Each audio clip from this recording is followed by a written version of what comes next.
Բարի երեկո, ձեզ այդ սուրանկյունն է, որի նպատակը մեր իրականության սուրանկյունները բացահայտելն է։ Մեր ճանապարհը տանում է դեպի նպատակ եւ կարեւոր չէ թե որքան երկար է այդ ճանապարհը, քանի որ առանց նպատակի չկա գործունեություն։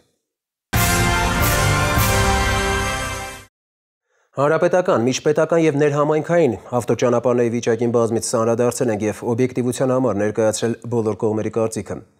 Որպես թերացումների պատճառ միշտ առաջին պլան է մղվել թերֆինանսավորումը։ Գումարի պակասից բողոքել են եւ տրանսպորտի ու կապի նախարարությունում, եւ ճանապարհաշինական ձեռնարկություններում եւ գյուղերում։ Վերջերս Վերահսկիչ պալատը ուսումնասիրությամբ անդրադարձել էր պետական ֆինանսավորմամբ իրականացվող ճանապարհաշինական տարբեր ծրագրերում խախտումներին, բացթողումներին եւ չարաշահումներին։ Դրանք հայտնաբերվել էին շինարարության բոլոր փուլերում, նախագծումից մինչև շինվերահսկողություն։ Ավելին, պարզվել էր, որ պետությանը ավելի քան 109 միլիոն դրամի վնաս է հասցվել, հաշվետվություններում ու փաստաթղթերում ներկայացվել էր ավելին, քան կատարվածը։ Շինարարներն ու վերահսկողները վարձատրվել էին չկատարած, հաճախանորակ կամ մերժելի աշխատանքների համար։ Ինչ է մտածում այդ մասին մեղադրյալի դերում հայտնվածները, արդյոք ընդունում են մեղքը։ Քիչ բան չէ, ասենք ճանապարհաշինական միջին ձեռնարկությանը 26 միլիոն դրամից ավելի աշխատանք ներկայացնելու ու պետությունից այդ գումարը ստանալու մեղադրանքը։ Փորձեցինք ուսումնասիրել խախտումների շղթան եւ ներկայացնել մանրամասները։ Հետաքննության արդյունքները Շուշանիկ Միրզոյանի Էժան Եզրաքար թանկ մայթ տեսանյութում։ 109 միլիոն 427 հազար դրամ։ Պետությանը այսքան վնաս է հայտնաբերել Վերահսկիչ պալատը, ուսումնասիրելով տրանսպորտի եւ կապի նախարարության ավտոճանապարհների շինարարական ծրագիրը։ Խախտումներ են հայտնաբերվել շինարարության բոլոր փուլերում։ Նախագծային կազմակերպությունների կողմից կիրառվել են որևէ ձևով չհիմնավորված արժեքներ, որոնք մի քանի անգամ գերազանցում են իրական արժեքի չափը։ Մի այլ դեպքում էլ, օրինակ բեռների տեղափոխման աշխատանքների համար կիրառվել են նախկին ԽՍՀՄ-ում կիրառված եւ ներկայում մեր երկրում այլևս չգործող արժեքներ։ Գծողներն օրինակ հաշվել են, որ շինարարներն ամբողջ ճանապարհի երկայնքով հողը փխրեցնելու են բացառապես պայթեցման միջոցով կամ հետահար մուրճով։ Այս տարբերակով արժեքն իրական գնից մի քանի անգամ ավել է ստացվել։ Ուսումնասիրված նախագծային ընկերությունում հայտնաբերված թերություններին տեղյակ չէին։ Ավելին, ասում էին, թե իրենց պարտավորությունները կատարել են ամբողջովին։ Պատվիրատուները, այդ թվում տրանսպորտի եւ կապի նախարարությունը չեն բողոքել։ Սա շինարարության արժեքը արհեստականորեն մեծացնելու նպատակով միակ հնարքը չէ։ Նախագծանախահաշվային փաստաթղթերում նշվել է մի շինանյութ։ Փաստացի օգտագործվել մեկ ուրիշը, ավելի էժանը։ Ասենք, փարաքարի բազալտից մայթի եզրաքարի փոխարեն Սիսյանից կամ Մարտունուց բերվածը։ 1 գծամետր եզրաքարը մայթի ինչքանով են վաճառում։ Բորդուրը։ Հա։ Դրա գծամետրը մինիմումը 12000 դրամ։ Բազալտ MM զանգահարել։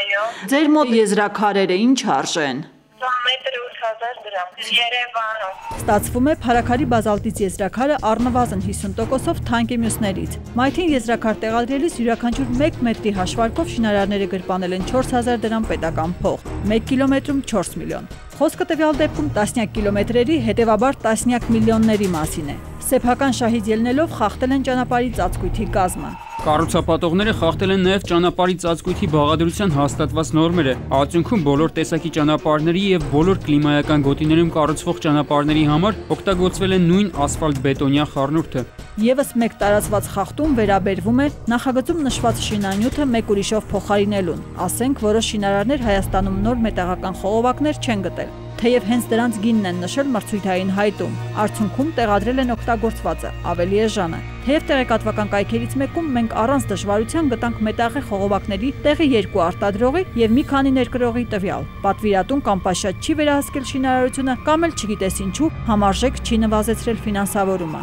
Նրանց աշխատանքներն ընդունողները չեն իրականացրել համապատասխան նորմերով նախատեսված անհրաժեշտ բոլոր ստուգումները։ Մերժման ենթակա աշխատանքների դիմաց Իջևան ՃՇՇ-ՓԲ-ին վճարվել է 12 միլիոն 931 հազար դրամ։ Երկու ընկերությունները միասին իրականացրել են 15 միլիոն 188 հազար դրամի անորակ աշխատանք։ Նրանց կատարած աշխատանքներում չի նվազեցվել նվազեցման ենթակա 26 միլիոն 519 հազար դրամ գումարը։ Արդյունքում, ասենք, Իջևանի ճանշինը կատարվածից ավելի է ցույց տվել ավելի քան 52, իսկ Արարատ ճանշինը շուրջ 17 միլիոն դրամ։ Նշենք, որ կոնկրետ այս տեղերում նման խախտման հայտնաբերումը պատահական չէ։ Այստեղ ձյուն գրեթե չի լինում եւ պետական սոխ ֆինանսավորման պայմաններում ճանապարհաշինարարները կարողանում են ոչ միայն գումար խնայել, այլև դա կրպանել, ներկայացնելով որպես կատարված աշխատանքի ծախս։ ու որ ավելի հետաքրքրական է, տրանսպորտի եւ կապի նախարարությունը ընդունում է նրանց աշխատանքը եւ ոչ մի թերացում չի արձանագրում։ Ինչևէ, պարզաբանումների համար զանգահարեցինք Իջևան, փոխտնօրենը տեղյակ չէր, տնօրենին գտնել չկարողացանք։ Դուք ծանոթ եք այս ուսումնասիրության արդյունքներին վեր։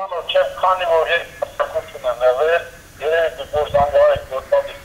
Իջևանի ճանապարհաշինական ձեռնարկություն եմ զանգահարել։ Այո։ Տնօրենը կարող է տեղում լինի։ Չէ, դուրս այ։ Իսկ Արարատ ճանշինում մեզ այնքան էլ չզարմացան տեսնելով։ Սկզբում փորձեցին արդարանալ։ Ամբողջ Երևանը ձեր աչքի առաջ է, Եվ եկել եք հասել եք Արարատ, որ որակով աշխատանք կամ բանը հայտնաբերել եք դրանով կամ հաստատել։ Բայց տեսնելով, որ չի ստացվում, անցան հարձակման։ Այսպես աշխատում են բոլոր ճանշինները։ Եթե ուզում են մի կերպ գոյատևել, ուրեմն պետք է այսպես աշխատեն, ակնարկեցին այստեղ։ Ուզեն գտնել, եթե բան ուղղորդված է։ Այսինքն ձեզ թվում է թե ուղղորդված է եղել։ Մեր մոտ գտնել, այստեղ չգտան։ Ձեր մոտ են գտել Իջևանում են։ Մենք չի պետք 40 կազմակերպությունից մենակ մենք չարաշանում։ Բոլորն էլ անում են։ Չէ, չեն անում, ոչ մի տեղ չի անում։ Դուք էլ չեք արել ենթադրվում։ Իհարկե չենք արել։ Հիմա ոնց անում, որ այս 20-30 ճանշինների մեջ երկու նույն անման աշխատանքի մեջ երկու ճանշին են չարաշահել, մնացածը точно են աշխատել։ Չէ, ձեզնից ընդունել են, չէ՞ այդ աշխատանքները։ Տրանսպորտի նախարարությունը։ Հավելյալ մանրամասներ ստանալու համար խորհուրդ տվեցին հանդիպել տնօրենին, բայց մեր ուժերով։ Մեզ գտակ, նրան էլ կգտնեն, ասացին ու ճանապարհեցին։ Ուշացակ, 5 րոպե շուտ գայք էլի։ Իսկ երբ կգա տնօրենը։ Վենջով մարտն է։ Բոլոր հարցերը բաց մնացին, վերահսկիչ պալատում էլ արտասահմանից հյուրեր ունենալու պատճառով մեզ հանդիպել չկարողացան։ Պարզապես նշեցին, որ նշված կառույցների ղեկավարները չէին կարող անտեղյակ լինել իրենց ուսումնասիրությունների արդյունքներից, քանի որ ստորագրել են բոլոր փաստաթղթերի տակ։ Շուշանիկ Միրզոյան, Զոհրաբ Քարամյան, Հովհաննես Չապարյան, Սուրանգյուն։ Այն, ինչի ականատեսը կլինեք քիչ անց, թե փոքր-ինչ դուրս է մեր ձևաչափից, սակայն հավատացնում եմ, որ հայկական հեռուստաեթերում նման բան չեք տեսել։ Ռեալիթի շոու, թերևս այսպես կբնութագրեին օտար հեռուստալրագրողները Արմեն Աթալյանի տեսանյութը, որի նպատակն էր կոտրել մեզանում արմատացած կարծրատիպը, թե մայիսին ամուսնանալն ու փսակադրվելը, ինչպես ժողովուրդն է ասում, բեխերություն է։ Ինչ հիմնավորումներ ունի այս տաբուն, Արմենը կբացահայտի եւ կկոտրի, ընդ որում սեփական օրինակով։ Բանն այն է, որ նա որոշել էր ամուսնանալ դեռևս 1 ամիս առաջ, սակայն մտածելով, որ շարժևում մայիսն է եւ անընդհատ լսելու է, ինչպես ժողովուրդն է ասում, մայիս-վայիսի կարգի չարչկված արտահայտությունները, ինչի պատճառով հարսանիքները հետաձգվում են, անսած մեր հորդորին եւ որոշեց պատերազմ հայտարարել Սնոտիապաշտությանը եւ նախապաշարմունքներին եւ փսակադրվել մայիսի 9-ին, միաժամանակ բաժակ բարձրացնել հաղթանակի օրվա առիթով։ Մի խոսքով, Արմենը տեսանյութը կներկայացնի իր իսկ փսակադրության արարողությունից, որն իրականացվեց եկեղեցու բոլոր կանոններով։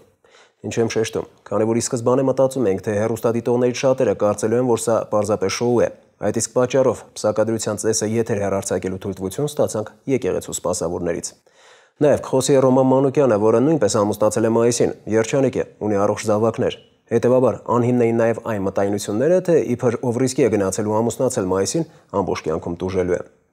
Ինչևէ, տեսանյութը դիտելուց հետո կարծում ենք շատ երիտասարդներ կթոթափեն Սնոտիապաշտության դատարկ բեռը եւ ամուսնության համար մայիսն այլևս խոչընդոտ չի լինի։ Ներկայացնում եմ նորապսակ Արմեն Աթալյանի, ամուսնանում եմ Իհեճուկս Տաբոյի տեսանյութը։ Յուրաքանչյուր մարդու կյանքում կա երկու կարևորագույն իրադարձություն։ Մեկը դա նրա ծնունդն է, մյուսը ամուսնությունը, որը նախանշում է նրա հետագա կյանքը։ Առաջինը ես իրագործել եմ 27 տարի առաջ, երկրորդը պատրաստվում եմ կատարել այսօր, սակայն որոշ ժողովրդական ավանդույթների խախտումով։ Մայրաքաղաքի հասարակական սրահներից մեկում ենք, աշխատակիցը Սվետան, մանրամասն նկարագրում է վաճառվող եւ վարձով տրվող զգեստները։ Գները տատանվում են 80,000-ից մինչև մի քանի 100,000 դրամի սահմաններում։ Իր արժեքը կախված է ամիսներից եւ ամսվա ընթացքում գրանցված հարսիկների քանակի թվից։ Եթե հարսիկները շատ են, մայիսին ինքը 50% ձեռք չտակ է։ Ձեռք չեն անում, որպեսզի հաճախորդ գրավեն։ Այցելուներն այս ամիս շատ քիչ են։ Մայիսին ընդհանրապես գործը նստում է։ Մարդիկ վախենում են, որ այդ ամիս հարսանյաց ինչ-որ արարողություն կազմակերպեն։ Այո, վախենում են, մայիս-վայիս, ասում են մեծերը, պատմում թե ինչ անհաջողություններ կլինեն այս ամիս պսակվելու դեպքում եւ վերջ, ամուսնանալու ցանկությունը երիտասարդների մոտ միանգամից մարում է։ Դե այս տաբուն էլ առաջին հերթին հարվածում է բիզնեսին։ Լինում է բացառության կարգով, բայց եզակի 1-2 դեպքեր։ Ունեցել ենք այս մայիս ամսին հարսիկ, որը մեկնելուց է եղել։ Իրան մայիսը նշանակություն չէ, արդեն կոնկրետ օր էր նշանակված եւ արդեն ինքը ժամանակ չուներ, որ սպասի մայիսը անցնի նոր։ Չկա հարսանիք, չկա քեֆ ուրախություն։ Դրա համար էլ շատ ռեստորաններում այս օրերին կարելի է սովորականից մատչելի գնով հարսանեկան խնջույք պատվիրել։ Ռեստորանները պատրաստ են հարմարվել ցանկացած հաճախորդի հետ, նամանավանդ մայիսին, երբ որ այդ հարսանեկան արարողությունները քիչ են։ Հակոբը ռեստորաններին գործում ասե, շրջել է ամբողջ աշխարհը, ասում է որոշ երկրներում էլ մայիսին չամուսնանալու սովորություն կա։ Այս վերջերս ճիշտն ասած մի քիչ ավելի ակտիվացել է, ամուսնանում են նաև մայիսին, բայց հիմնականում արտասահմանցիները, որոնք որ սփյուռքահայերը, քանով ես գիտեմ, դա ռուսական սովորություն է, քանի որ Ռուսաստանում ասում են մայիսը будешь всю жизнь, если в мае женишься։ Իսկ երբ եւ ինչու մայիսը ամուսնացողների համար ճանաչվեց վայիս ամիս, ազգագրագետները բացատրում են, այս ավանդույթը ձևավորվել է շատ պարզ պատճառով, ու պատճառը սոցիալական է։ Հայ մարդը երկրագործական ցիկլով ամբողջ իր կյանքը կարգավորող։ Այս մայիս ամսին ինչ պետք է քաղեր տներ, ամբարները դատարկեն, ոչինչ չունի, ինչ հարսանիքի մասին է խոսքը։ Սեղանը մի կողմ, պատկերացրեք ժամանակներ, երբ գյուղատնտեսական աշխատանքների մեծ մասն արվում էր ձեռքով։ Մայիսին աղջկան պսակելը նշանակելու էր երկու օգնական ձեռք կորցնել ամենածանր պահին։ Մայիսին նա պետք է աշխատեր, իր հարսանիք անելու հնարավորություն չուներ։ Օրինեցին, որը դարձավ կարծրատիպ, որը մտավ մարդկանց գլուխը, եւ մինչեւ այսօր դա շարունակվում է։ Մայիսին չամուսնանալու տաբուն երբեմն փորձում են նաեւ արդարացնել տիեզերական ուժերի ազդեցությամբ։ Իբր աստղերի եւ մոլորակների դասավորությունն այդ ամսին այնպիսին է, որ ամուսնությունները դատապարտված են անհաջողության։ Աստղաբան Ալինա Դելցյանն այս մոտեցումը սխալ է համարում։ Ցանկացած մարդու ամուսնանալու պահը կարող է այնպես համընկնի, որ հենց մայիս ամսին լինի լավագույն ժամանակամիջոցը իր համար։ Իհարկե, մոլորակներն ազդում են մարդկանց տրամադրության եւ գործողությունների վրա, բայց դա խիստ անհատական է։ Կախված զույգի խառնվածքից, նրանց յուրաքանչյուրի ծննդյան օրից, ժամից, րոպեից, հազարը մի այլ բանից, ասում է աստղաբանը։ Մայիսի հետ որևէ բան չկա, ընդհակառակը։ Եթե մանավանդ, եթե մայիսի ոչ սկզբի օրերին են եղել։ Կարևորը սերն է, նշանակություն չունի, որ ամուսում ես ամուսնացել։ Մինչև ամուսնանալը աստղաբանի օգնությանը չէին դիմել, բայց բարեկամների խորհուրդը հացրել են։ Ռոմանն ու Նանան չնայած հարազատների հակառակ կարծիքին հաղթահարել են սնահավատությունը եւ խախտել տաբուն։ Երբ եք ամուսնացել 2011 թվականի մայիսի 14-ին մտերիմները ասում են, որ այդ ամսին չի կարելի, փորձեցինք եկեղեցու մի 7-ով հարցում անենք, եկեղեցին թույլ տվեց եւ մեր պսակադրությունը կատարվեց։ Ես էլ որոշեցի միջև ամուսնությունս զրուցել Սուրբ Կաթողիկե եկեղեցու հոգևոր հովիվ Տեր Գյուրեղ Քահանա Տալյանի հետ։ Ի վերջո, մայիսին ամուսնանալու դեպքում ունեմ զգուշանալու խնդիր, թե ոչ։ Ոչ ամիսները, ոչ օրերը, ոչ տարիները չեն կարող ազդել մարդու վրա։ Մարդը Աստծո նմանությունը պատկեր կրողն է։ Ճիշտ է, հայ առաքելական եկեղեցին տարվա որոշ օրերի արգելում է պսակադրությունը, ինչպես ասենք մեծ պահքն է, սակայն ամբողջ մայիսին նման արգելք երբեք չի եղել։ Մայիս ամիսը, սիրելիներս, շատ գեղեցիկ լավ ամիս է։ Կարելի է պսակվել, կարելի է ամուսնանալ։ Ճիշտն ասած, այս խոսքերը պսակի գնալուց առաջ ավելի քաջալերեցին ինձ ու երկրորդ կեսիս հետ մտախորան, ինչպես պահանջում է ծիսակարգը։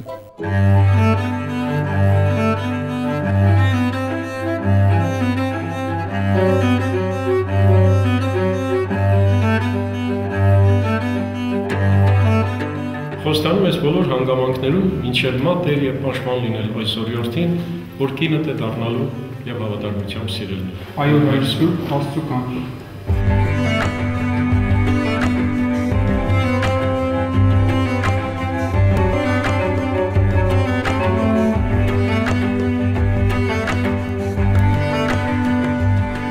Երկուսը մեկ մարմին պիտի լինեն, հետեւաբար Աստծո միացրած մարդիկ թող չբաժանեն։ Չխախտեցի մյուս ավանդույթը, ուրախությունս շարունակեցի սեղանի շուրջը եւ բաժակ բացրեցի իմ կնոջս եւ մայիսին ամուսնացածների համար։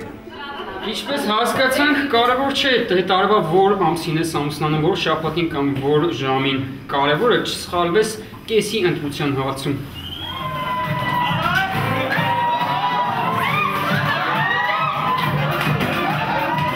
Արմեն Աթելյան, Հովհաննես Չապարյան, Զոհրաբ Քարամյան, Սուրանկյուն։ Ձեռքբերովի իմունային անբավարարության համախտանիշը ՁԻԱՀ հայտնի սպիդը արտահայտված մարդու իմունային անբավարարության վիրուսով միավոր մահացու հիվանդություն է և լիարժեք բուժման միջոցներ առայժմ չկան։ Որոշ գիտնականներ կարծում են, որ միավը կապիկից է փոխանցվել մարդուն 1926 թվականին։ Հետազոտությունները ցույց են տվել, որ մարդն այդ վիրուսը, ինչպես ասում են, ձեռք է բերել Արևմտյան Աֆրիկայում։ Մինչև 1930-ական թվականները վիրուսը ոչ մի կերպ չի դրսևորվել։ 2011-ի տվյալներով աշխարհում եղել է միավով ապրող 34 միլիոն մարդ, իսկ միայն այս տարի գրանցվել է միավ վարակի 2.5 միլիոն դեպք։ 2011-ին ԶԻԱՀ-ից ամբողջ աշխարհում մահացել է 1.700.000 մարդ, այդ թվում 230.000 երեխա։ Մեր երկրում միավով վարակվածության դեպքերի արձանագրումը սկսվել է 1988-ից։ Այդ տարվանից մինչև 2013-ի մարտի 31-ը հանրապետությունում գրանցվել է միավ վարակի 1428 դեպք, որից 228-ը անցյալ տարի։ Այդ ընթացքում երեխաների հիվանդության 27 դեպք է արձանագրվել։ Մեզանում շատ են դեպքերը, երբ ամուսինը պարբերաբար գնում է, ինչպես ասում են, խոպան ու փող բերում։ Կան դեպքեր էլ, որ փողի հետ մի օր բերում է սեռավարակներ, եւ որն ամենասարսափելին է սպիդ եւ վարակում կնոջը։ Տաթև Մեսրոպյանի այսօրվա հերոսի 29-ամյա Արմինե Գասպարյանի ճակատագիրը հենց այդ կերպ է խեղվել։ Ամուսնուց վարակվել է 5 ամսական հղիության շրջանում, բարեբախտաբար երեխան առողջ է ծնվել։ Սակայն կարճ ժամանակ անց Արմինեն ամուսնալուծվել է։ Նման դեպքերում հաճախ ընտանիքներ են քանդվում, երեխաներ որբանում։ Սա չարյաց փոքրագույնն է, ողբերգություն է, երբ կյանքից երիտասարդներ են զրկվում։ Ներկայացնում եմ մահվան դատապարտվածները տեսանյութը։ Արմինե Գասպարյանը 7 տարի առաջ լինելով հղիության 5-րդ ամսում իր վիճակով ուրախանալու եւ առաջնեկի ծննդին անհամբերությամբ սպասելու փոխարեն հայտնվում է շոկային վիճակում։ Արտագնա աշխատանքից վերադարձած ամուսնու, իսկ ավելի ուշ 29-ամյա Արմինեի մոտ բժիշկները միավ են հայտնաբերում։ 22 տարեկանում ամուսնացած էի, 5 ամսական հղի էի, ամուսնուցս վարակվել եմ, ամուսինս արտագնա ճանապարհով Ռուսաստանում էր։ Վերադարձավ բատեր զգում իրան շատ։ Բժիշկների դիմեցինք տարբեր, հետո մեզ խորհուրդ տվեցին, որ կենտրոնում այցելենք, ասեցին, որ ես էլ եմ վարակվել, բայց հույս տվեցին, որ շատ լավ է լինելու,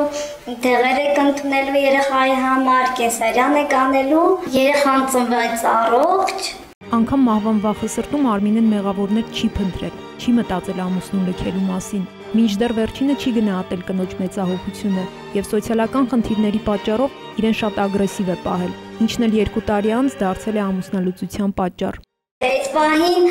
շոկային վիճակ էր, բայց երբեք չէի մտածում այդ պահին ամուսնուս լքեի։ Երբեք։ Ես մտածում եմ, որ կյանքա լինում է, այդքան իմ համար ես ամփոփվել էի ինքս ինձ մեջ, ոչ մի կետ չէի խոսում, ոչինչ չէի անում, դա իրավն չէի մեղադրում։ Բայց հետո, որ արդեն երեխան ծնվեց, ամեն ինչ լավ էր, արդեն ընտանեկան պայմաններն էին վատ, ինքը թույլ էր տալիս ընտանիքի բոլոր անդամները իմ վրա ամեղ խոսային կամ ձեռք բարձրացնեին։ Իրա վերաբերմունքն էր, որ ես բաժանվեցի իրանից։ Ամուսնալուծությունից հետո հարազատները մեր հերոսուհուն չեն լքել, բայց հոգեբանական բարդույթը հաղթահարելու, ապրելու համար պայքարելու հարցերում նրան մեծապես աջակցել է իրական աշխարհ, իրական մարդիկ հասարակական կազմակերպությունը։ Առաջին անգամ, երբ որ մեզ դիմում են միավով ապրող մարդիկ, իրենց մոտ արկան լինում շատ լուրջ հոգեբանական խնդիրներ, շոկային իրավիճակ, ստրեսային իրավիճակ, եւ այստեղ իրենք ստանում են բոլոր այդ խնդիրների լուծումները։ Ամուսնալուծությունից 1 տարի անց Արմինեն երկրորդ անգամ է ամուսնացել, ընդ որում միավով վարակվածի հետ։ Կողակցի ամուսնալուծության պատճառը դարձյալ միավն է եղել։ Երկրորդ ամուսնուս իրական աշխարհում եմ տեսել, ծանոթացնել եմ մեր ծառայող երեխաները, շատ լավ մարդ, շատ լավ անձնավորություն, ինքնուրույն միավ վարակը, մենք հասկացանք, որ կարող ենք լավ ընտանիք ստեղծել իրար հետ, ու այդ տենց էլ եղավ, մենք ամուսնացանք, ամուսնուս առաջին կինը, որ իմացել է, որ բանա, ինքը հիվանդ է,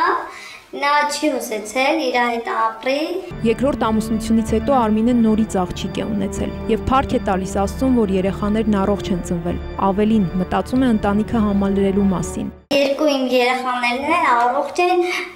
եթե ստենց ստացվի կարող է երրորդն էլ ունենամ։ Մեր հերոսուին թեև ընդգծում է, որ հարազատները շրջապատը իմանալով իր հիվանդության մասին ըմբռնումով են մոտեցել, սակայն մեր հասարակությունը դեռևս այնքան հանդուրժող չէ, որ ազատ շփվի, ինչու՞ չէ նաև ընկերություն անի միավոր հիվանդների հետ։ Հենց այդ պատճառով էլ հավանաբար Արմինեն չցանկացավ բացահայտել իր անձը։ Շատ մարդիկ չգիտեն, որ իմ բարեկամները, ծանոթները չեն փոխի իրանց վերաբերմունքը իմ նկատմամբ։ Ամուսիններն ապրում են սովորական կյանքով ու միաժամանակ բուժվում։ Մեր հերոսի կարելի ասել բախտը բերել է այնքանով, որ ինքը ժամանակին էր ախտորոշվել մի վարակը, երբ ձիայի փուլը, այսինքն խիստ իմունային անբավարարության փուլը դեռ չէր սկսվել եւ հնարավորություն էր ստեղծվել ժամանակին սկսել բուժումը, այսինքն հենց պահը եղավ, որ պետք է ինքը ստանար բուժում, այդ պահից ինքը ստացել է բուժում, ու ստանում է եւ այդ իսկ պատճառով այսօր ինքը նորմալ ապրում է, կառուցում է իր կյանքը, ոնց ինքը կանոնում է եւ հիվանդությունը չի կանորինում իր կյանքը։ Եթե բուժումը ընդհատի մարդ, դա կհանգեցնի առողջության վատթարացման։ Զրույցի վերջում Արմինեն ասաց, որ մինչև վարակվելը միավը դատավճիռ էր համարում, բայց որքան էլ զարմանալի է, այսօր փառք է տալիս Աստծուն, որ իր խոսքով միավով է տառապում, քանի որ դրանից բարդ հիվանդություններ էլ կան։ Չէի հասկանում դա ինչ հիվանդություն է, բայց գիտեի, դա ամենավատ հիվանդությունն է աշխարհում, երբ որ իմանում էի դիաբարը, ինձ համար դա միանգամից մահն էր։ Բայց հետո արդեն զգացի, ոչ, աշխարհում ավելի վատ հիվանդություններ կան, ես ասում եմ փառք Աստծո, որ ես այս հիվանդն եմ, որովհետև ինձ համար ավելի վատ բաներ կան, որ կարող ես դու միավը կառավարես։ Հիմա ես նրան կառավարում եմ, դրա համար շատ լավ եմ ինձ զգում։ Արմինեն հավատով է պայքարում դատավճիռ թվացող հիվանդության դեմ։ Ինչքան լավատես պետք է լինի մարդ, որ նման իրավիճակում փառք տա Տիրոջը։ Նույն լավատեսությամբ նաև վարակել է ամուսնուն։ Գուցե հենց այդ լավատեսության արդյունքում է, որ ոչ թե միավն է հաղթել նրանց, այլ իրենք են հաղթում միավին։ Տաթև Մեսրոպյան, Զորաբ Քարամյան, Հովանես Չապարյան, Սուրանկյուն։ Թողարկման հաջորդ հատվածում դիտեք։ Րոպեներ անց Պտղին է մոտենում բժշկական գործիքը, որը պետք է դադարեցնի փոքրիկ սրտիկի բաբախը։ Նրանք խորը ինքնախապեյության եւ մոլորության մեջ են։ Ծնունդները կարգավորվում են ոչ թե աբորտներով, այլ հղիության կանխումով։ Եթե բրդաբարության փաստից հետո է հղիացել, կոպերն արդեն փակում են աչքերը, ականջախեցիները շուտով կդառնան ականջ։ Մարդասպանությունից մի բան էլ այն կողմը։ Հեշտությամբ գնում են դեղատնից համապատասխան հաբերը, ընդունում եւ սպասում ցանկալի արդյունքին։ Դեղերը օգտագործելուց հետո հիշում եմ, որ արդեն արթնացել եմ հիվանդանոցում։ Արվել է տղաների մի ննջասենյակ, միջանցքը, լոգարանն ու հանդերձարանը։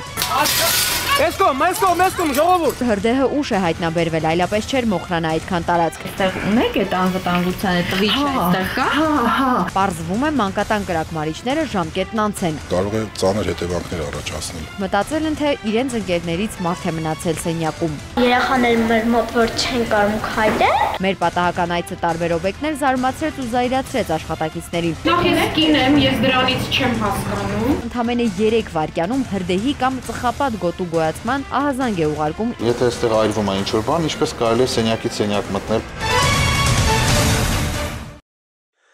Այսօր խոսելու ենք հղիության արհեստական ընդհատման մասին, չարիք, որը ցավոք մեծ տարածում ունի մեր փոքրիկ երկրում։ Հեթանոսական շրջանում հղիության ընդհատումը սովորական բան է եղել։ Նորածինը մարդ է համարվել միայն հատուկ ծեսից հետո, երբ հայրը տաճարում նրան բարձրացրել է գլխից վեր, այդ կերպ ճանաչելով որպես ընտանիքի նոր անդամի։ Դեռևս Արիստոտելն է ասել, որ եթե ամուսինների սպասելիքներին հակառակ երեխա է ծնվում, ապա պատուղը պետք է մերձնել մինչև կյանքի նշաններ ցույց տալը։ Դրամագծորեն հակառակ տեսակետ կա Հիպոկրատի երթնան սկզբնական տարբերակում։ Միջնադարում այդ արարքը դաժանորեն պատժվել է։ Քրիստոնեությունը բնականաբար մերժում է աբորտը, այն համարելով մարդասպանություն։ Հիմա աշխարհում վտանգավոր աբորտներից ամեն տարի մահանում է 70,000 կին, 5 միլիոնը հաշմվում է։ Առողջապահության համաշխարհային կազմակերպության տվյալներով, այն երկրներում, որտեղ հղիությունն ընդհատվում է ժամանակակից մեթոդներով, կնոջ մահվան հավանականությունը 100,000-ի դեպքում մեկն է։ Ժամանակակից աշխարհում աբորտի թույլատրելիությունը եւ դրա սահմանները խիստ վիճելի են։ Օրինակ Միացյալ Նահանգներում ու Լեհաստանում խնդիրն այնքան սուր է, որ պառակտել է հասարակությանը։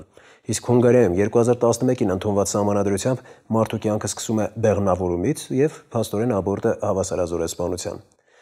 Մեր երկրում աբորտը թույլատրվում է մինչև 12 շաբաթական հղիության դեպքում կնոջ դիմումի համաձայն, 22 շաբաթականի դեպքում բժշկասոցիալական ցուցումով եւ կնոջ համաձայնությամբ, նաեւ այն դեպքերում, երբ կնոջ կյանքին վտանգ է սպառնում կամ հղիությունը բռնաբարության հետևանք է։ Հայաստանում տարբեր տվյալներով տարեկան միջինը 10,000 աբորտ է արվում։ Այն դեպքում, երբ մեր երկրի ժողովրդագրական վիճակը մեղմ ասած մտահոգիչ է։ Ներկայացնում եմ Նելի Հարությունյանի «Որն էր իմ մեղքը, մայր» տեսանյութը։ Էկրանին էխոգրաֆիական սարքի միջոցով մասնագետը հետևում է 12 շաբաթական պտղի շարժումներին, վարքագծին։ Սովորական պայմաններում նա հանգիստ է եւ ապահով է զգում իրեն։ Րոպեներ անց պտղին է մոտենում բժշկական գործիքը, որը պետք է դադարեցնի փոքրիկ սրտիկի բաբախը։ Էկրանին պարզորոշ երևում է ինչպես է պտուղը խուճապահար այս ու այն կողմ շարժվում, փորձելով խուսափել գործիքից։ Մասնագետներն այս ընթացքում նկատում են, որ երեխայի բերանը լայն բացված է, ըստ ամենայնի նա ճչում է, բայց նրա ձայնը չեն լսում ոչ բժիշկը եւ ոչ էլ մայրը։ Ֆիլմը, որից ներկայացվեց հատվածը, այդպես էլ կոչվում է «Չլսվող ճիչ»։ Առողջապահության համաշխարհային կազմակերպության տվյալով աշխարհում տարեկան գրանցվում է հղիության ընդհատման ավելի քան 55 միլիոն փաստ, այսինքն մոտարապես 150,000 աբորտ օրական։ Արևմտյան Եվրոպայում աբորտով է ավարտվում յուրաքանչյուր երրորդ հղիությունը, Արևելյանում այդ քայլին դիմում է 1000 կնոջից 12-ը, ԱՄՆ-ում եւ Կանադայում 1000-ից 21-ը։ Ռուսաստանում տարեկան ընդհատվում է գրանցված հղիությունների 60%-ը։ Մեր երկրում վիճակը ըստ մասնագետների պակաս մտահոգիչ է։ 3 անգամ կրճատվել է 15 տարում աբորտների գումարային գործակիցը, այսինքն մեկ կնոջ ընկնող աբորտների թիվը։ Նման արդյունքը ձեռք է բերվել հակաբեղմնավորիչների ավելի գրագետ օգտագործման շնորհիվ, այսինքն ծնունդները կարգավորվում են ոչ թե աբորտներով, այլ հղիության կանխումով։ Այսուհանդերձ աբորտի թեկուզ մեկ դեպքը որքան էլ ծանր է գիտակցելը ոչրագործություն է։ Սովորաբար այսպիսի սենյակներում, այսպիսի կահավորումով յուրաքանչյուր բուժհաստատությունում իրականացվում է հղիության արհեստական ընդհատում վիրաբուժական եղանակով։ Կարծում եմ այդ քայլին դիմողները հրաշալի հասկանում են ինչ է նշանակում վիրաբուժական գործիքներով պտղի հեռացումը։ Նրանք պարզապես իրենց մխիթարում են մտքերով, որ գործ ունեն անհոգի էակի ինչ որ հյուսվածքների հետ, բայց ոչ երբեք երեխայի, մարդու հետ։ Սակայն նրանք խորը ինքնախաբեության եւ մոլորության մեջ են։ Այս սարքի մեջ ախտահանվում են աբորտի համար նախատեսված գործիքները։ Հերթական աբորտը կատարվել էր մեր նկարահանումից րոպեներ առաջ։ Իդեպ Խորհրդային Միությունն աշխարհում առաջինն էր, որ 1920-ին թույլատրեց հղիության արհեստական ընդհատումը։ Հիմա էլ հետխորհրդային եւ նախկին սոցիալիստական երկրները համարվում են աբորտի նկատմամբ ամենալոյալները։ Հայաստանում սահմանափակումներ այնուամենայնիվ գործում են։ Հղիությունը կարող է ընդհատվել մինչև 12 շաբաթական ժամկետը։ 12 շաբաթական ժամկետից հետո հղիությունը կարող է ընդհատվել միմիայն բժշկական եւ սոցիալական ցուցումներով։ Մենք սոցիալական քիչ ցուցումներ ունենք։ Եթե ամուսինը գտնվում է ազատազրկման վայրում, եթե կինը դատապարտվել է այդ ընթացքում, եթե բռնաբարության փաստից հետո է հղիացել, բժշկականը այն կապված է պտղի եւ կնոջ առողջության հետ։ Հիմա փորձենք հասկանալ ինչ է իրենից ներկայացնում 12 շաբաթական պտուղը։ Գլխուղեղը ձևավորված է փոքր չափերով։ Կոպերն արդեն փակում են աչքերը, ականջախեցիները շուտով կդառնան ականջ։ Բավականին զարգացած է մկանային համակարգը։ Այդ պատճառով երեխան ավելի հաճախ է շարժվում։ Մատիկները, որոնց վրա արդեն եղունգներ կան, ակտիվ շարժվում են, բռունցք սեղմում։ Աշխատում են բերանի մկանները։ Երեխան կարողանում է բացել ու փակել այն։ Հղիությունի մարդու վերարտադրողական իրավունք։ Նաև ինքնամարտն է որոշում, քանի երեխա ունենա, երբ ունենա։ Անցած շաբաթ Վրաստանի պատրիարք Իլյա II-ը իշխանություններին պաշտոնապես կոչ արեց օրենսդրորեն արգելել աբորտը երկրում, որտեղ տարեկան սպանվում է 36,000 պտուղ, մարդկային արարած։ Աբորտը մեղսագործություն է համարում նաև հայ առաքելական եկեղեցին։ Մարդասպանության, զավակասպանության ծանր մեղք է, ծանրագույն մեղք է։ Մարդասպանությունից մի բան էլ այն կողմ է, որտեղ գործ ունենք բացարձակապես փոքրիկ անպաշտպան մի մարդու հետ, որը հանձնված է Աստծուց մեզ։ Եղել է ժամանակ, որ աբորտը արգելվել է։ Դա նպաստել է փոքր ինչ ծնելիության բարձրացմանը, բայց միաժամանակ մահացության բարձրացմանը կանանց շրջանում։ Հետևաբար աբորտների արգելելով մենք ոչինչի չենք հասնի։ Իդեպ վերը նշված համաշխարհային վիճակագրությունն արտացոլում է միայն պաշտոնական տվյալները։ Ապօրինի աբորտները կազմում են ընդհանուրի մոտ 40%-ը, այսինքն տարեկան շուրջ 22 միլիոն, իսկ յուրաքանչյուր 6-րդ կին դառնում է անօրինական աբորտի զոհ։ Օրինակ Լեհաստանում աբորտը արգելում են, բայց դա չի նշանակում, որ այնտեղ աբորտ չի արվում։ Մարդիկ գալիս են Բելարուսիա, սահմանը հատում են, որպեսզի հղիություն ընդհատեն։ Իդեպ գոյություն ունի շատ դիպուկ վիճակագրություն, որը Խորհրդային Միությունը կարծես հատուկ պահպանել է մեր ժամանակների համար։ Այսպես 1955-ին 25 տարվա արգելքից հետո, երբ աբորտը երկրում կրկին թույլատրվեց, 1 տարվա ընթացքում դրանց թիվն ավելացավ 1.5 միլիոնով։ Նույն իրավիճակը 70-ականներին արձանագրվել է նաև Միացյալ Նահանգներում։ Այսինքն հենց թույլատրումն է հանգեցնում աբորտների աճին։ Աշխարհում վերջին 30 տարում լայն կիրառում ունի հղիության դեղորայքային ընդհատումը, որ 2010-ից բավականին լայն տարածում է գտել նաև Հայաստանում։ Աբորտի հոգեբանական ծանր ապրումները վաղուց հաղթահարած կանանց համար սա իսկական հրաշք էր, քանի որ հեշտությամբ գնում են դեղատնից համապատասխան հաբերը, ընդունում եւ սպասում ցանկալի արդյունքին, իսկ արդյունքում ոչ միայն երեխային են ոչնչացնում, այլև հաճախ սեփական կյանքն են վտանգում։ Չէի ցանկանում երկրորդ երեխան ունենալ, որոշեցի դիմել արհեստական ճանապարհով ընդհատմանը։ Ընկերուհիս ճիշտ ասած խորհուրդ տվեց։ Գնացի դեղեր, այդ դեղերը օգտագործելուց հետո հիշում եմ, որ արդեն արթնացել եմ հիվանդանոցում, դեղերը արգելված է օգտագործել, նույնիսկ եթե օգտագործում ես, պետք է բժշկի հսկողության տակ լինես, հետո։ Բայց արդեն հիվանդանոցում ես իմացել։ Նույն հա, հիվանդանոցում իմացա։ Իհարկե ծանր հետևանքներ բավականին հաճախ են լինում, եթե անարգելք մեծ ժամկետներում կինը ինքնուրույն օգտագործում է այդ դեղամիջոցները, կարող է դա այնպիսի արյունահոսություն լինի, որ սպառնա կնոջ կյանքին։ Եղել է դեպքեր 2 տարի առաջ մահվան ելքով, չբերության եւ այլն եւ այլն։ Դուք պատկերացնում եք հիմնական դեղը չի են օգտագործում, որտեղ ինքը ավելի թանկ է։ Գնում են էժան դեղը եւ օգտագործում են, դրա համար մենք հետևանքներ ավելի շատ ենք ունենում։ Չկա մեկ օր, որ թեկուզ այս ինստիտուտում մեկ բարդությամբ կին չընդունվի ստացիոնար բուժման համար։ Մեդիկամենտոզը ավելի անվտանգ է, բայց միևնույն է, նա պետք է կատարվի հիվանդանոցի պայմաններում։ Հայաստանում հղիության ընդհատման համար նախատեսված գրանցված դեղերը երկուսն են՝ Միֆեպրիստոն եւ Սայտոտեկ, ընդ որում երկրորդի հակացությունն է օգտագործվում այդ նպատակի համար։ Գայանե Ավագյանը վստահեցնում է, որ նշված դեղորայքը բաց է թողնվում միմիայն դեղատոմսով, սակայն մեր այցելած դեղատներից որևէ մեկում դեղատոմս չպահանջեցին։ Դուք Սայտոտեկ ունեք, մեկ էլ Միֆեպրիստոն։ Ներողություն, դրա համար բժշկի դեղատոմս է պետք։ Ազատ վաճառքում է։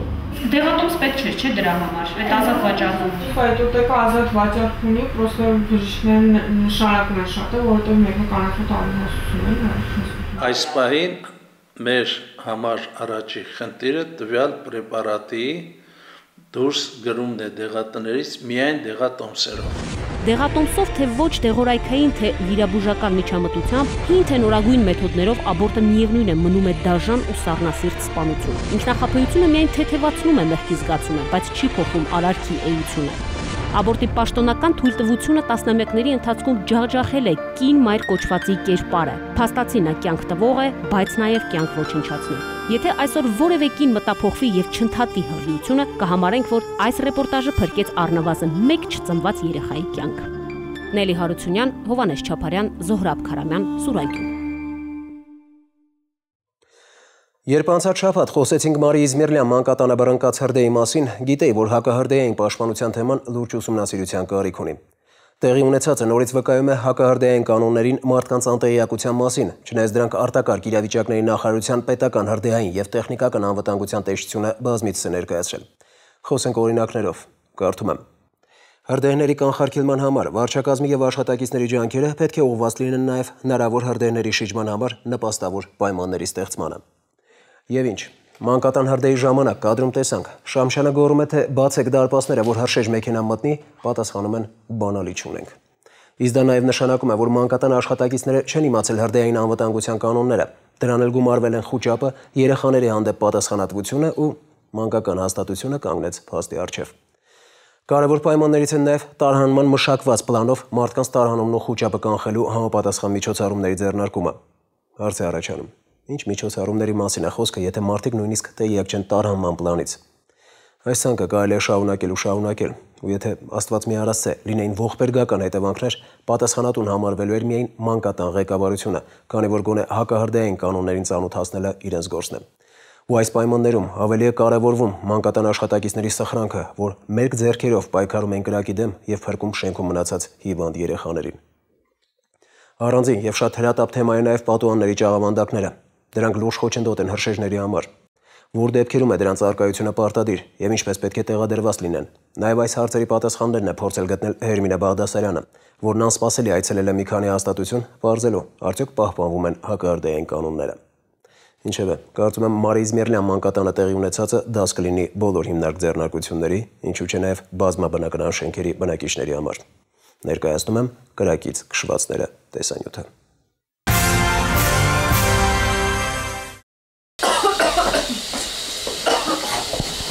Կրակմանիչն իհարկե հրդեհաշիժման առաջին միջոցն է, բայց ոչ խոշոր հրդեհների ժամանակ։ Պատկերացրեք ինչ կլիներ, եթե կրակը ուշ հայտնաբերվեր, մանավանդ որ տարածքում չկա հրդեհի ազդանշանային ինքնաշխատ համակարգ։ Մարի Իզմիրյանի անվան մանկատունն է, այդ չարաբաստիկ օրը սովորության համաձայն երեխաները հանգիստ անցկացնում էին բակում ու հանկարծ նկատել են, որ շենքի երկրորդ հարկի պատուհաններից ծուխ է դուրս գալիս։ Մեզ կոմ, ժողովուրդ։ Մարդկանն է։ Չէ, չկա, մի վերևը մարդ չկա, սաղին հանել են, բայց այս տեղում են խարմար մտնել։ Ես բակում խաղում էի, ծուխը որ տեսա, ընկե Վարդուն ասեցի։ Մենք գիտեինք կատակ էին անում, եկանք տեսանք, որ իրականություն է եղել։ Հրշեջներին հաջողվել է արագ մեկուսացնել եւ մարել կրակը։ Արվել է տղաների մի ննջասենյակ, միջանցքը, լոգարանն ու հանդերձարանը։ Ընդհանուր առմամբ 150 քառակուսի մետր տարածք։ Իսկ մինչև հրշեջներին տեղեկացնելը առաջին օգնությունը փորձել է ցուցաբերել դասյարակը։ Որ ծուխը տեսել է, ինքը փորձել է նախ ապահովիչներն անջատի, հոսանքազրկի ու նոր ջուր սկսել շփել։ Բարեբախտաբար զոհեր չեղան, բայց կարող էր ամեն բան այլ կերպ ավարտվել, եթե երեխաները բակում չլինեին։ Այստեղ նաև սայլակով տեղաշարժվող երեխաներ կան։ Պատկերացրեք, եթե պատուհանից տարհանելու կարիք լիներ։ Ճաղավանդակները, ինչպես ասում են, զմռսված են, ու այդպիսին են մանկատան գրեթե բոլոր պատուհանները։ Ասեմ, որ սա հրդեհային անվտանգության կանոնների կոպիտ խախտում է։ Նշեմ, որ նման ճաղավանդակներ թույլատրվում են օրինակ բանկերում, բայց ոչ բոլոր տեղերում, այնտեղ, որտեղ պահպանվում են նյութական արժեքներ։ Ասենք փակենք, որպեսզի երեխեքը հանկարծ վայր չեն գնել, բայց չենք մտածել, կյանքում մտներովս չի անցել։ Մանկական, ասենք գիշերօթիկ դպրոցներ, ծերանոցներ եւ այլն նմանատիպ ճաղավանդակների կիրառումը անթույլատրելի է հրդեհային անվտանգության տեսակետից։ Հրդեհի վայրի զննությամբ պարզվել է, որ կրակի առաջացման հավանական պատճառը հանդերձարանի վարդակում առաջացած կարճ միացումն է։ 5 տարի անխաթան աշխատել է ու չենք անգամ նենց չի եղել է, որ այդ պահին, որ ես ասենք բողոք լինի, որ այդտեղ սարքին վիճակում չի։ Բաստողումներ ա եղել հենց կապված էլեկտրական տնտեսության հետ, որտեղ առկա են եղել անսարկություններ։ Փաստ է, որ հրդեհը ուշ է հայտնաբերվել, այլապես չէր մոխրանա այդքան տարածք։ Նշեմ, որ ըստ օրենքի բնակավայրերն ու օբյեկտները պետք է ապահովված լինեն նաև հրդեհային ազդանշանման ինքնաշխատ համակարգով, առնվազն 2 տարհանման ելքով, հրդեհաշիժման սկզբնական միջոցներով, կրակմարիչներով, իսկ էլեկտրականությունը պետք է մոնտաժված լինի հրդեհային անվտանգության կանոններին համապատասխան։ Ի դեպ, հրդեհների մոտ 60%-ի պատճառը հենց կարճ միացումն է։ Ըստ էության մանկատան անվտանգության համակարգ կար, խնդիրը սակայն տվիչի բացակայությունն էր։ Այստեղ ունեք այդ անվտանգության տվիչը այստեղ կա։ Հա, ուղղակի ինքը որ հոսանքազրկվել է ընդհանուր, իսկ այդ մեր անվտանգությունը հոսանքից է սնվում։ Հրդեհը մի փոքր ուշ է հայտնաբերվել այն բարձ պատճառը, որ տվյալ տեղամասում, այսինքն հանդերձարանում հրդեհի ազդանշանման ինքնաշխատ համակարգի տվիչը տեղակայված չի եղել։ Եղել էր արդյոք տվիչ տվյալ հանդերձարանում, թե ոչ, իհարկե անհնարին էր տեսնել, նույնիսկ սենյակինը, հետքերն էլ փնտրելն անիմաստ էր։ Համոզվելու համար մտանք մանկատան մյուս սենյակներ, որտեղ տվիչներ կային, իսկ ահա հանդերձարաններում։ Տեսնում եք, այստեղ չկա, բայց հնարավոր է այստեղ հրդեհ բռնկվի ու միջև իմանաք արդեն վնասների չափը մեծանա, բացի այդ էլ զոհերի։ Միշտ պետք է աչքի տակ ունենալ, որ հրդեհային անվտանգության կանոնների այսպես ասած փոքրիկ շեղումներն էլ կանոններից կարող է ծանր հետևանքներ առաջացնել։ Իսկ հիմա ամենաուշագրավը, պարզվում է մանկատան կրակմարիչները ժամկետն անց են, այսինքն կարելի ասել դատարկ։ Հետևաբար դաստիարակը չէր կարող այն օգտագործել, խոստովանում են, որ խնդրին տեղյակ են եղել։ Շատ վաղուց շատ վաղուց ու նույն հրշեջներն էլ եկան նայեցին, ասին, որ էսի պիտանի չէր օգտագործվում։ Ամենայն դեպս այնտեղ վարչական տուգանք առնվազն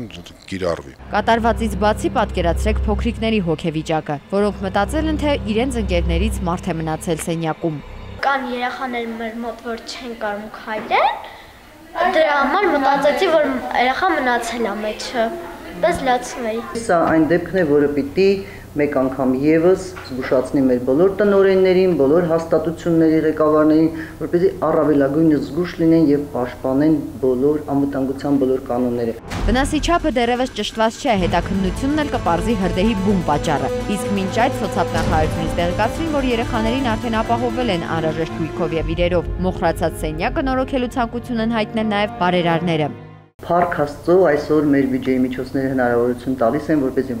ոչ միայն այսօրվա խնդիրները լուծենք, այլ մի քիչ էլ ունենանք կուտակած։ Անվտանգության կանոնների խախտման պատճառով հրդեհի դեպքերն իհարկե շատ են։ Օբյեկտների սեփականատերերի մեծ մասը ցավոք դրա անհրաժեշտությունը հաճախ գիտակցում է, երբ սկսում է վնասի չափերը հաշվել։ Հետո էլ փառք տալիս Աստծուն, որ զոհեր կամ տուժածներ չեղան։ Մեր պատահական այցը տարբեր օբյեկտներ զարմացրեց ու զայրացրեց աշխատակիցներին, երբ հետաքրքրվեցինք, թե պահպանում են արդյոք հրդեհային անվտանգության կանոնները։ Ազգական համակարգեր կա, այո, ամեն ինչը որտեղ են դրված։ Որ ռեստորանում եք տեսել, մաչելիկերում կրակմարիչ դրած են։ Նշեմ, որ կրակմարիչները բոլոր տեղերում պետք է տեղադրված լինեն տեսանելի ու հասանելի վայրերում։ Շատերն օրինակ նույնիսկ զարմացան լսելով հրդեհի ազդանշանման ինքնաշխատ համակարգի մասին։ Սկզբից ասացին, թե ունեն, հետո թե գաղտնի տեղերում են, այնուհետև արգելեցին նկարահանել։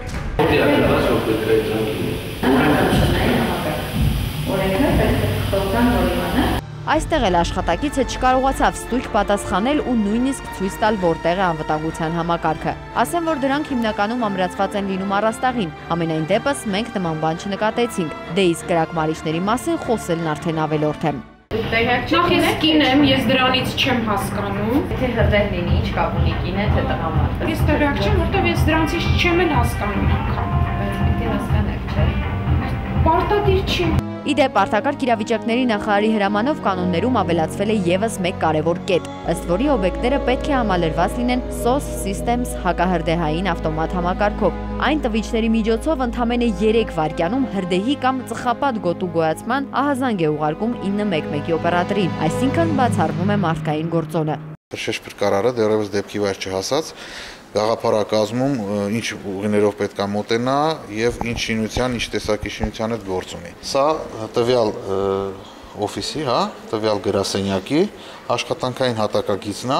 որը մեզ հնարավորություն է տալիս հասկանալ, եթե այստեղ այրվում է ինչ-որ բան, ինչպես կարելի է սենյակից սենյակ մտնել, պատոհաններ կան թե ոչ, որտեղ կարող են մարդիկ գտնվել։ Համակարգը հնարավորություն է տալիս նաև 30 րոպե տնտեսել արձագանքման եւ հրդեհաշիջման գործընթացներում, իսկ նույնիսկ 1 րոպե ուշացումը կարող է ճակատագրական լինել, այնպես որ հրդեհային անվտանգության կանոնները չպետք է անտեսել, քանի որ դեպքը պատահում է մեկ անգամ ու անսպասելի։ Հերմինե Բաղդասարյան, Զորաբ Քարամյան, Հովանես Չապարյան, Սուրանկյուն։ Մի հեռացեք, գովազդը կարճ է լինելու։ Ականատես են լինում մի սարսափելի տեսարանի։ Երիտասարդ աղջկա կոկորդն ամբողջությամբ կտրված էր։ Անգամ մեքենայի հետ ձորն է շպրտվել երկաթյա արգելապատնեշները։ Որտե պիվի հոտ է ուժեղ գալի։ Մոտ 80 մետր, մի քանի պտույտ շրջվելով հայտնվում է դաշտում։ Մրշեջ փրկարարը ջրանցքում հայտնաբերում է դին, կադրերն առավել քան խոսուն են։ Մարզպետը այս ճամփով շաբաթը գոնե մեկ անգամ կճեմի ու վայրան չկա, որ ես մի մարդաբոյ փոսը չտեսնի։ Գոնե մի անգամ բարեհաճեք այցելել նշված փոսի մոտ։ Ավտոպատահարները սնկի նման աճում են այն ժամանակ, երբ անձրև է տեղում։ Հարանգեր вообще Ցավոք կարանը տեղում մահանում է։ Մեքենան բարձած է եղել 15 տոննա ժավելի սպիրտով։ Toyota Prado-ն պատկանում է հատուկ քննչական ծառայության քննիչ Տիգրան Մնացականյանին։ Դու պետք է ասես ինչ անը։ Քո հետևից ես ընկե։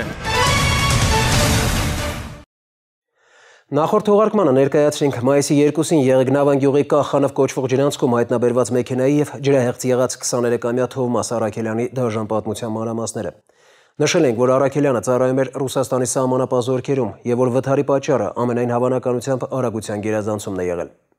Մի կողմ թողնելով այս հանգամանքը, որի մասին բազմից ենք ասել եւ հորդորներով դիմել վարորդներին, ուզում եմ խոսել այս դեպքի հետ կապված սենսացիոն մի քանի բացահայտման մասին։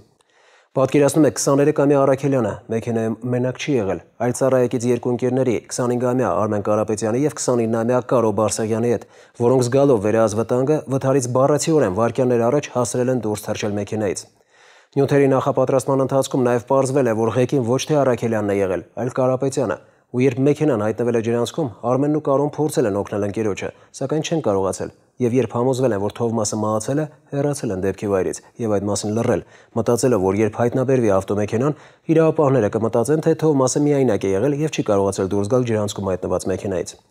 Դժվար է հասկանալ ծառայեկիցների գործողությունների շարժառիթը, սակայն ամենայն հավանականությամբ նրանք կպատժվեն ու չեն արժանանա նաև մահացած ընկերոջ հարազատների ներմանը։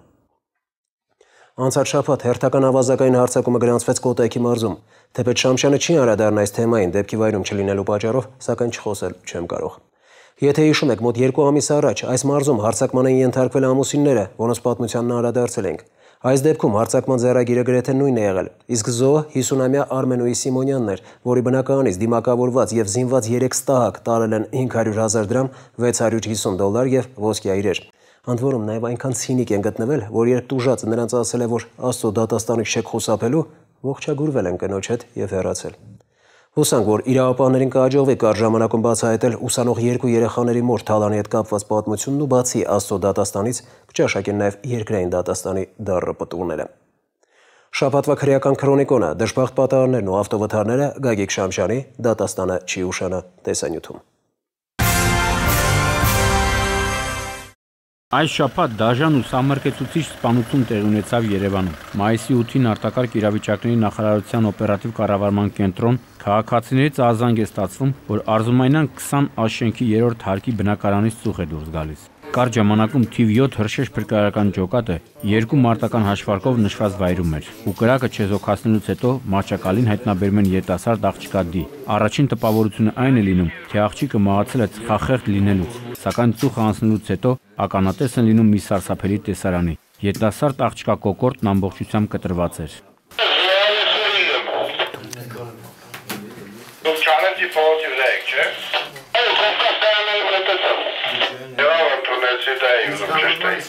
Ու քանի որ տեղեր ունեցել սպանություն, արտակարգ իրավիճակների նախարարության փրկարար ծառայության օպերատիվ վարչության պետ Արման Ցոլակյանը տեղեկացրեց ոստիկանությանը ու ժամանեցին մեծ թվով ոստիկաններ։ Երևանի ոստիկանապետ Աշոտ Կարապետյանի եւ ոստիկանության քրեական հետախուզության գլխավոր վարչության պետ Արամ Զաքարյանի գլխավորությամբ։ Մինչ փորձաքրեագիտական վարչության աշխատակիցները մաշտոցի քննիչների հետ սպանության վայրի զննություն էին կատարում, պարզվեց սպանվածի ինքնությունը։ Նա 23-ամյա Մարիամ Հունանյանն էր, որը վերջերս էր ամուսնացել ու նախկինում աշխատել է մի քանի ռեստորաններում որպես մատուցողուհի եւ նշված բնակարանում բնակվում էր վարձակալական հիմունքներով։ Հարևանները, որոնք չցանկացան ներկայանալ, պատմում են, թե Մարիամենց տուն հիմնականում այցելում են երիտասարդներ ու միշտ վիճաբանության ձայներ են լսել։ Ու հիմա ոստիկանությունը մի քանի վարկած ունի, այդ թվում նաև անձի կամ մի քանի անձանց կողմից կատարված զահուրելու սպանություն։ Այն բացահայտվելու դեպքում կտեղեկացնենք։ Շիշը 8000 պահպանում։ Բայց այս շիշը ստի է։ Շնդերից ենք,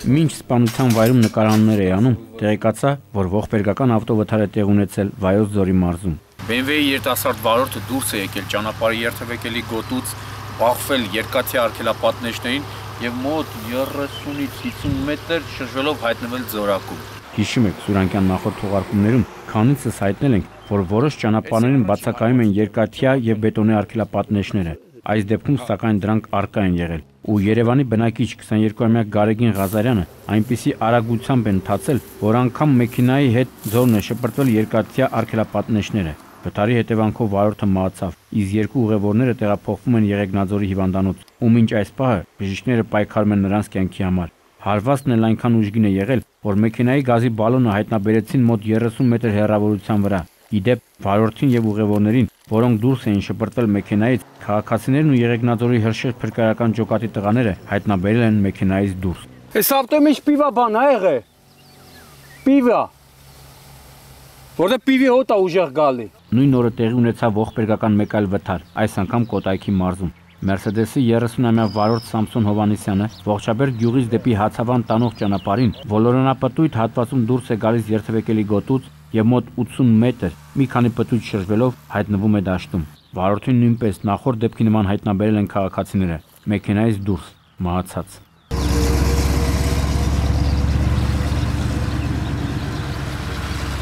Այս դեպքում էլ վթարի պատճառը վարորդի կողմից արագության գերազանցումն է եղել։ Իսկ նշված հատվածում չկային երկաթբետոնե ոչ մի արգելապատնեշ։ Հավաքված գյուղացիներն լարդարացիորեն նշում են, թե սովետի վախտանից այս ճամփեն այս վիճակում է եղել։ Այս դաշտի մեջ էլ զրովեցու ջորի, էլ Յաշիկ ու BMW-ը որ ընկել են։ Իսկ մի քանի դեպքեր այդ թվում ներկայացրածս ողբերգական ավարտ է ունեցել։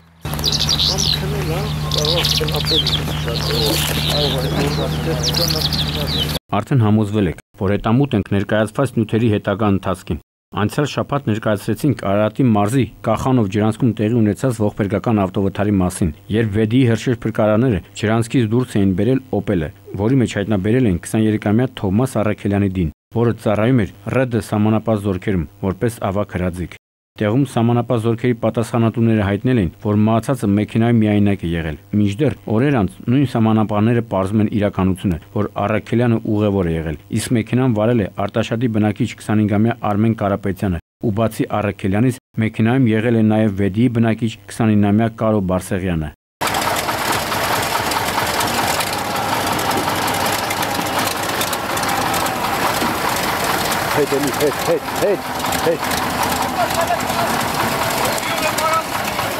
Տիրապետելով փաստերին միտս եկավ Խաչատուր Աբովյանի Արջը պատմվածքը, երբ երկու ընկեր որսի են գնում ու երբ տեսնում են Արջին, մեկը Մակարովի գյուլի նման թռնում է, իսկ մյուսը սուտ մեռուկ է ձևանում, Արջն էլ հոտոտում ու առանց վնասելու հեռանում է, ու փախած ընկերը հարցնում է, թե ինչ ասաց Արջը ականջիդ, պատասխանում է, թե նման ընկերոջ հետ ճամփա չգնաս։ Ինչպես այս դեպքում, երբ տեսնում են, որ Թովմասը մահացել է, թռնում են վթարի վայրից, մտածելով, որ իրավապահները կկարծեն, թե նա մենակ է եղել։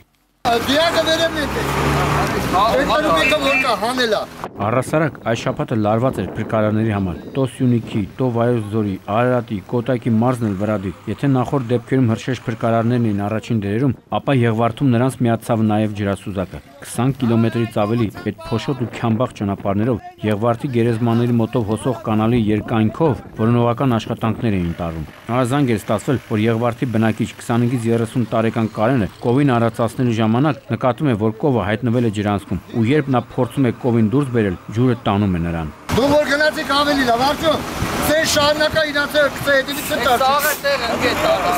Ամբողջ Եղվարդը մի մարդու նման որոնում էր Կարենին, ու դժբախտ պատահարի վայրից 20 կիլոմետր հեռավորության վրա Կարպի գյուղի տարածքում հրշեջ փրկարարը ջրանցքում հայտնաբերում է դին։ Կադրերն առավել քան խոսուն են։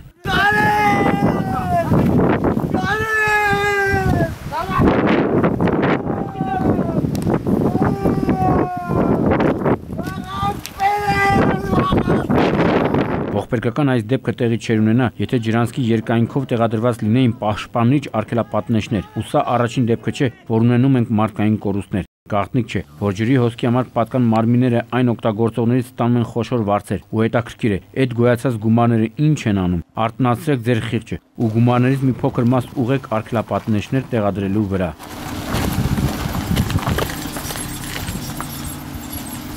Այ մարդ, այս շաբաթը կարելի է համարել BMW-ա վթարների շաբաթ։ Ինչ սերիայի BMW ասես չնկարեցի, էլ Երևանում, էլ մարզային եւ էլ գյուղամիջյան ճանապարհներին։ Վստահ եմ, Արագածոտի մարզպետը այս ճամփով շաբաթը գոնե մեկ անգամ կճեմի ու վայրան չկա, որ այս մի մարդաբոյ փոսը չտեսնի։ Մանավանդ, որ վարորդներն այնքան են վարպետացել, որ նշված փոսից մի քանի մետր այն կողմ տեղադրված է արագաչափը, բայց ոչ բոլորը։ Ամեն մարդ իր դարտին, ինչպես ուռին ու բարդին։ Ահա։ Չգիտես ինչու այս փոսը, որ պատկան մարմինները պետք է լցեն, լցելու փոխարեն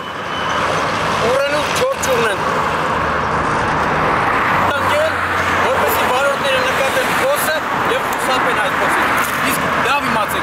Փոսի պատճառով բազմաթիվ ճանապարհատրանսպորտային պատահարներ են տեղի ունեցել Երևան Աշտարակ ավտոճանապարհին։ BMW Մակնիշի ավտոմեքենայի վարորդը Աշտարակ-Երևան ավտոճանապարհի 16-րդ կիլոմետրի հատվածում մի մարդաբոյ փոսը շրջանցելով դուրս է գալիս ճանապարհի երթվեկելի գոտուց, բախվում ծառին, հետո գլխիվայր շրջվելով մոտ 200 մետր կողաշրջված վիճակում հայտնվում է Multi-Group ընկերության պարսպի մոտ, ինչի հետևանքով էլ վարորդն ու 3 ուղևորներ տեղափոխվել են հիվանդանոց։ Ու այս դեպքում էլ նորից նույն պատկերը։ Վարորդին, Նորարեշի բնակիչ 18-ամյա Հայկ Մանուկյանին եւ ուղևորներին օգնության հասած քաղաքացիները հայտնաբերել են մեքենայից դուրս տարբեր կողմերում։ Կարծում ենք տեսանյութի դիտումից հետո պատկան մարմինները արջի քնից կարտնանան ու կլցնեն վտանգավոր այս փոսը։ Հակառակ դեպքում մի օր էլ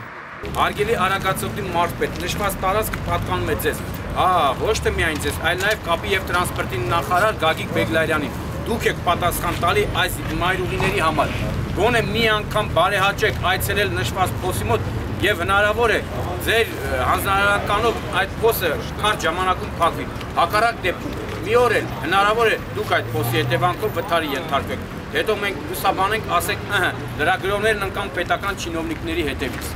Հանրապետությունում ավտոպատահարները սնկի նման աճում են այն ժամանակ, երբ անձրև է տեղում։ Ու վայ այն վարորդներին, որոնք երթևեկում են այն ճանապարհներով, որտեղ բազմաթիվ փոսեր կան, որոնք լցված լինելով անձրևաջրերով անտեսանելի են։ Ու խեղճ վարորդ, ուզում ես BMW-ով եղի, ուզում ես Hummer-ով, ուզում ես Jory-ով, նենց ես դոմփվում, որ երբեմն կողաշրջվում, իսկ երբեմն կլղկոնձի տալով հորիզոնական դիրք ես ընդունում։ Ինչպես պատահեց Երևանի բնակիչ 27-ամյա Մեհեր Հարությունյանի պարագայում։ Միակ սփոփանքը այն էր, որ վարորդը ճիշտ կողմնորոշվելու արդյունքում փոսից փոս փախցնելով չի բախվում առջևով եւ հանդիպակաց ընթացող մեքենաներին ու հանգիստ BMW X5-ով ճամփից դուրս թինգ է տալիս։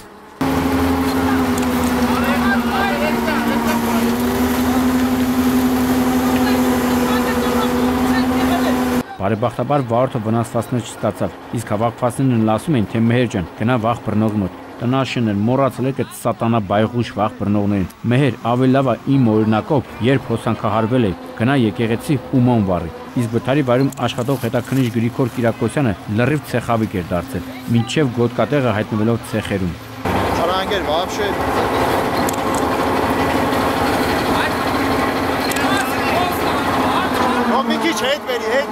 Եթե նախորդ դեպքերում BMW-ի մասնակցության վթարները մարզային նշանակության ճանապարհներին էին, ապա այս դեպքում գյուղամիջյան 26-ամյա Կարեն Կարապետյանը, ով ի դեպ ըստ գյուղացիների ընտանիքի մինուճար զավակն էր, BMW-ով վեդիից դեպի Դաշտակար գյուղ ընթանալիս դուրս է գալիս հանդիպակաց գոտի, բախվում ծառին։ Կարելի է միանշանակ պնդել, որ մեքենան նավարել է մեծ արագությամբ։ Ցավոք Կարենը տեղում մահանում է։ Միակ հուսադրողն այն էր, որ երջանիկ պատահականությամբ վթարի վայրում մարդ չի եղել։ Մինչդեռ հայտնի է, որ գյուղացիները ավանդաբար այդ ժամին զբաղվում են հողագործությամբ։ Գյուղապետն էլ ցավով նշում էր, թե նման վթար իրենց գյուղում տեղի չէր ունեցել։ Ու ժամեր պահանջվեց, մինչև մեքենան մեծ դժվարությամբ դուրս բերեցին, քանի որ մեքենայի գլխավերևում էր գյուղը սնուցող գազախողովակը։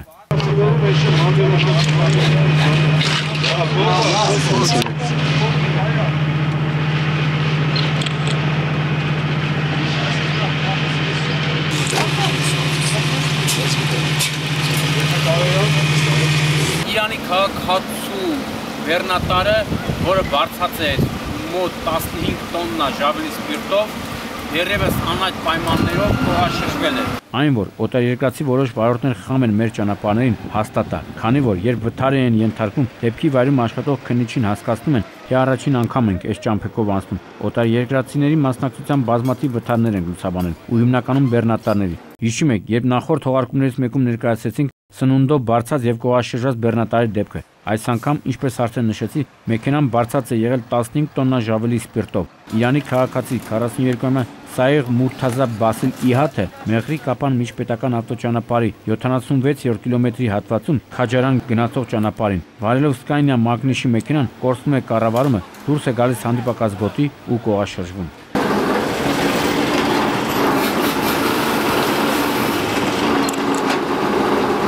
Ողջ գիշեր Կապանի հրշեջ փրկարարներն ու ճանապարհային ոստիկանության երկրորդ սպայական գումարտակի 6-րդ վաշտի աշխատակիցները հրամանատար Արամ Գալստյանի գլխավորությամբ ճանապարհի լվացման աշխատանքներ էին կատարել, որ ժավրի սպիրտը չլցվի հարևանությամբ անցնող գետը, թեպետ ինչ որ մաս լցվեց ողջի գետը, սակայն ըստ փորձագետների վտանգ չի սպառնում։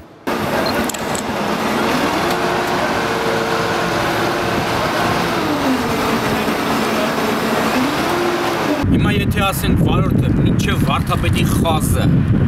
գազը տվել ավտոմեքենան ու վարել այն, կասեն վիրավորում են։ Ահա, արագության գերազանցման հետևանքով է, որ նշված ավտոմեքենան դուրս է եկել ճանապարհի երթվեկելի գոտուց, բախվել բետոնե արգելապատնեշներին եւ մեքենան հայտնվել այս վիճակում։ Իսկ համարանիշները մեքենայի վրայից շպրտվել են։ Ինչի եմ սենց ասում, քանի որ ինձ սկսել են այս ճանապարհի կապիտալ վերանորոգումը, շաբաթը 3 օր ասես գործուղման լինեմ այս քյամբախ ճամփին։ Ինչ կալիբրի երկաթյունուժուկ ասես էլ չնկարեցի ու տարբեր պոզաներով։ Տեսնում եք կադրերը։ Գյուղացիները վարորդին ու 3 ուղևորներին կրկին հայտնաբերել մեքենայից դուրս շպրտված ու կրկին տարբեր կողմերում։ Ինչ եք տեսե։ Այն դեր թռել մեկը։ Որ մաս քանի հոգի էին։ 3 հոգի էին։ Երիտասարդներ էին։ Արտաշատի բժիշկները վիրավորներից երկուսին տեղափոխում են Երևան, քանի որ գտնվում են ծայրահեղ ծանր վիճակում։ Երկուսինը ծանր է ռեանիմացիայում են։ Մեկին գանգուղեղային տրավմայով տեղափոխել են Երևանի։ Իսկ երիտասարդներ են եղել։ Մոտավորապես մինչև 35 տարեկան։ Տեղում աշխատող փորձագետները պնդում են, որ վարորդը գերազանցել է սահմանված արագությունը ու չի կարողացել կառավարել մեքենան։ Իսկ Արտաշատի հրշեջ փրկարարներից 1 ժամից ավելի բանջվեց մեքենայի գազի արտահոսքը դադարեցնելու համար։ Այս կոմելի։